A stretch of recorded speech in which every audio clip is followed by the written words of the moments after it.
I've got Ryan from Highly Suspect on the line. Ryan and the crew going to be hitting up the Sanctuary Events Center coming up on November 2nd, man. How's it going today? It's going good, man. How you doing? Oh, I'm not too bad, not too bad. Now, I want to talk a little bit about this because we're going to dive right into this about touring with COVID. You guys obviously have been dealing just like everyone else in the world with the pandemic. What has the last year been like for Highly Suspect? It was incredibly unfortunate and is in just the same ways as it was for everybody else. However, on a positive note, it was the best thing that ever happened to the band. We had been touring nonstop for, I think, 6 or 7 years. I mean, it's blurry at this point, but we put out album after album after album back to back, and we were touring them just as hard as we were putting them out. And I'm going to be totally honest with you, the touring is not an easy thing. I mean, it's glamorous in some ways, and it's very difficult and stressful in others. And we had just really hit burnout. We didn't, I just felt like I'd been dragged across the world nonstop with this schedule that never ends, and there's always something to do. And finally, we got a hard stop out of nowhere. I mean, we had just started touring MCID. We were just starting to play those songs live. I think the record came out in November and something like that. And then in March, we were in France and everything got shut down. So we had really just gotten started playing those songs for people. And, we had like another year and a half on that album, and we were headed just towards, cranking out another record. And, You said that you guys were in France. Did you guys get stuck over there at all, or were you guys able to come back to the United States?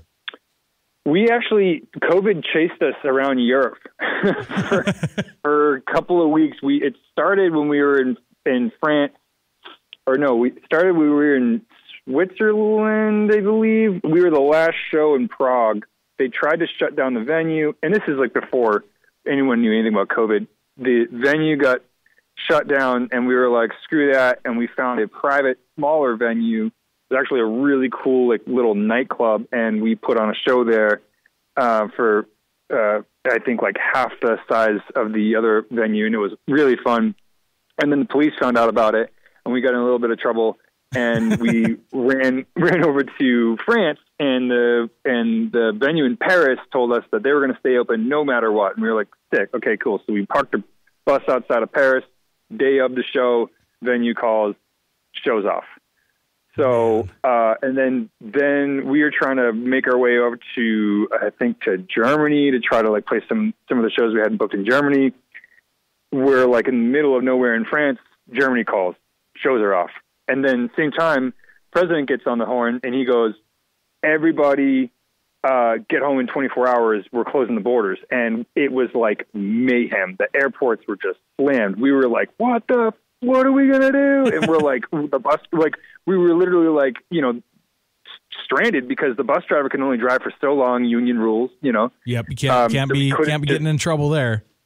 No, we literally couldn't book it to the border in time to make it. And then later in the afternoon, he came on and was like, actually, like, I'll give you a certain amount of time to get back. If you're a citizen, you can still come home and everything. So it was like, all right, fine. But it was still a mad dash to get to UK because our visas were out of London because that's where the tour was ended, and they're very strict about where you enter and where you leave. So we made it back, but we had to leave all of our gear in overseas. Luckily, our tour manager at the time, he lives in Leeds, England, and he has a large storage facility there. So we got lucky because he still got all of our stuff. Did you guys get all your stuff back yet, or did you have to go buy new stuff for this tour? We went and bought new stuff. It was just cheaper. I mean, shipping right now and logistics, getting anything is just a giant nightmare. I've heard PS5s are a nightmare to get. Things are just some things are just unattainable because shipping is so backed up, and it would cost us so many thousands of dollars. And we were like, you know what? We're going to need that stuff when we go over there anyways. Let's just buy new stuff. And then we don't have to fly with 25, 30 items, and it costs us $6,000 every time we fly or whatever it costs. It's like, let's just leave the stuff over there. We'll save money in the long run. Yeah, I mean, in the long run, that makes sense to me. And the cool thing about you guys now having gear over there is if you want to go tour over there, you just go do it. And right now, you guys' tour going to be hitting up Fargo, where we're at here, November 2nd, 2020, Sanctuary Events Center. This is a really cool venue, man. It's an old church that they converted into a music venue. The place is awesome. The acoustics are phenomenal for it because it is an old church. I think you guys are going to have a lot of fun with it. I believe this is your first time ever coming to Fargo as a band. Correct me if I'm wrong. I believe so, at least in the time that I've been here. I don't think you guys have been here. Huh.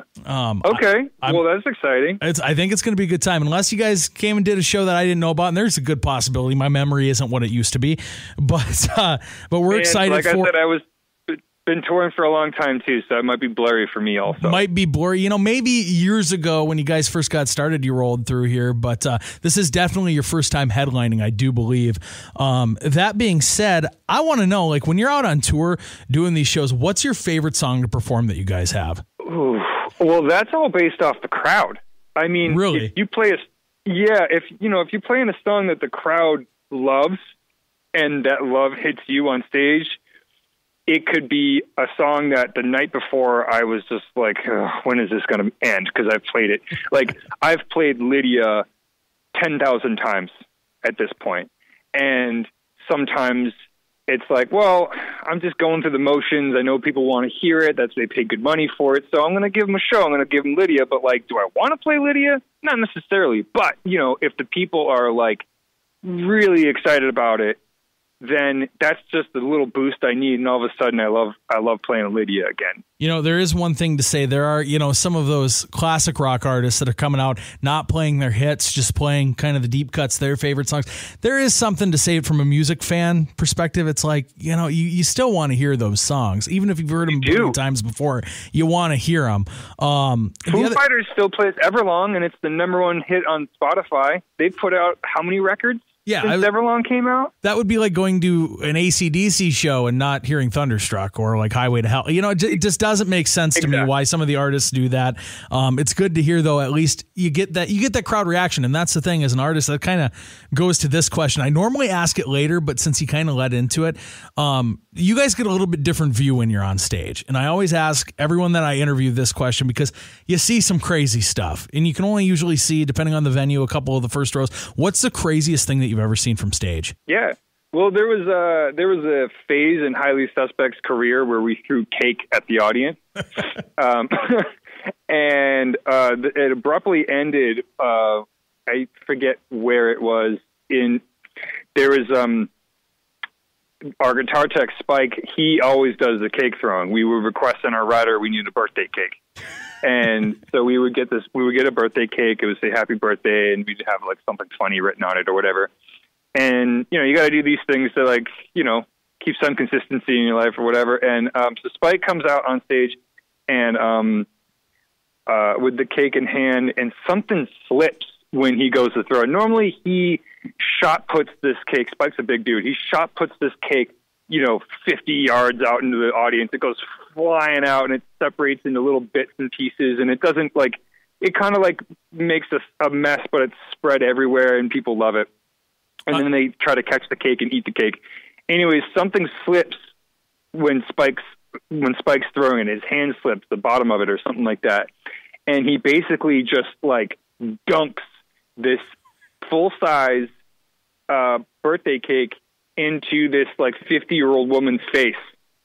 Oh, no. Who was, like, in the front row. And she was actually, like, she had never heard the band before. She won tickets on a radio giveaway. And she got a meet and greet, and I remember, like, meeting her, and she was like, "What do you do?" And I told her I play drums, and she's like, "Cool, like, what's your band like?" And I was like, "Wait, what do you mean? Like, you're here at the, like, what do you mean? Haven't you heard the music? Like, you're at the concert?" She goes, No, I'm just, like, having a good time." I was like, "All right, cool, I respect you for that." And then Spike basically spikes a birthday cake into her face, and one of the corners, like, hit her eye and gave her a small laceration in her eye and a black eye, and she sued us for $10,000. Did she win? And we stopped. She won, and we stopped. We stopped throwing cakes into the audience. That is great. Okay, so that actually, you're leading me into all these questions that I normally ask. So to me, like I said off before we started like getting into this, I'm actually a big fan of Highly Suspect. I love your guys' music, own all the vinyls. That being said, for someone out there, like let's say someone was coming to the show, they just saw you guys, figured they were going to go to a concert, or they won tickets like this. How would you describe Highly Suspect's music to people who don't know? Because I think you guys have like a different sound than anyone else out there. You guys are doing it different, and that's a great thing when it comes to rock music. Man, that is a good question. I don't really know. We've always had sort of like, if you could call it this, an issue, because there's a lot of bands out there that are like, hard rock mixture, add water. Now you've got rock music. Yep. And we never really fit that mold. I mean, Johnny, our singer, listens to a lot of hip hop, a lot of rap, a lot of pop music, as well as like classic greats like Eric Clapton or Allman Brothers or anything like from that sort of era, the Byrds and shit. So we've all kind of got these like massive mixes of influence, and sometimes you might hear like a jazz sort of like riff followed by like some kind of like rapping or like a super heavy bass line with like a really beautiful melody sung over it. And it's just sort of like all over the place. And it's getting our music out there was a bit like pushing a plow rather than like a sort of like narrow point. So it was always took us longer to get our music out there, but our fan base is the most eclectic and widely ranging age group that I've ever seen in a venue. I mean, people are out with their young kids, and they come out with their grandparents, because the grandparents, their favorite song is Serotonia, but the kids, they love like Tokyo Ghoul because it's got Young Thug on it. You know what I mean? It's just like, it's literally all over the map, which is the way we've always been. So the music follows if you're being true to yourself. Here's the thing about you guys, and I think this is the reason that I'm into you guys, because I'm the most millennial answer I can give. I love all forms of music. It don't matter what it is. I listen to everything. And I just enjoy live music. And I was a wedding DJ for years. So, I mean, literally any music that's out there, I'll listen to it. If it's good music, it crosses genres. And good music. I really think you guys do that. I really do. I think you guys have a little bit of every genre sprinkled in there, and it appeals to everybody. Like you said, it's a wide, eclectic group of people, and they're really into it. And I think that that's what you guys do, and I think that's why you guys have the fan base that you do. What I want to talk about is, so this band here, Highly Suspect, isn't new, to say the least. You guys have been around the block a time or two here, and it's a family affair. Your twin brother, Rich, is in the band as well. Tell us a little bit how you guys got this band all together, got started, and got into music, really. Well, Rich and I go way back. We used to be roommates. We were born 18 minutes apart, and we both played drums growing up. And my father's a guitar player, so he eventually thought guitar was cooler, and he picked up the guitar, and thank God he did, because now he's the bass player and singer, or like I guess co-singer of the band. And we met Johnny in high school, and it was the three of us. And so you got a twin brother rhythm section. We're about as tight as it gets. I mean, like, it's weird sometimes because I guess if you're around the same person all the time, you just think the same, So with MCID coming out here, I just got a couple more questions for you, Ryan. Totally. With MCID coming out here, you guys dropped that in November of 19. And still, like I said, every album's a little bit different. You guys sound phenomenal. You guys kind of dropped that November of 19, and then, like you said, a couple months later, all of a sudden it's COVID. Do you think COVID, like the shutdown, you guys not being able to go out on tour, do you feel like that hurt the album a little bit, the release of that? Yeah, I mean, all of a sudden nobody was really concerned about which new album just came out. Yeah. Everyone was pretty concerned about what they were concerned about, and within good reason. I mean, I think it took a little while before records started coming out post the beginning of the pandemic. Yeah, very much so. Yes, yeah. As someone who's in radio, yes, it did. It took a long time to get new music. It did. I mean, as a species, we were affected quite, abruptly by this whole thing, and everything got shut down, and everyone started scrambling. So, I think MCID is a good record, and it was just kind of left in the dust because of circumstance. And we're still excited about the songs. We're still excited about playing them. We have been writing the entire time, and we have loads of new material that we're still putting together in another record. And we're going to be playing a lot of songs, old classics, old standbys. We're going to be playing songs off MPID, but we're also going to treat our audiences to a little taste of our next album. We're going to play a song or two, maybe just one, off the next album. It's not going to come out until next year, but if you come out to the show, you can at least get a little taste of what that's going to be like. I really love that you led into that, because that was, look, we're in sync here. That was my next question, was new music and stuff. If you guys were going to tease us with a little bit of it out there, I'm looking forward to the show. And I know a lot of people out there are as well. It's an all ages show too. That's the cool part. So like you said, eclectic group of people. If you're into Highly Suspect, if you don't know who these guys are, you need to go check them out. November 2nd, 2021, just a few days away here at the Sanctuary Events Center. This is going to be a fun show. Tickets still available. Get the details, Q1051rocks.com. Ryan, I appreciate the time today and look forward to seeing you in a couple days here. Absolutely, man. Thank you.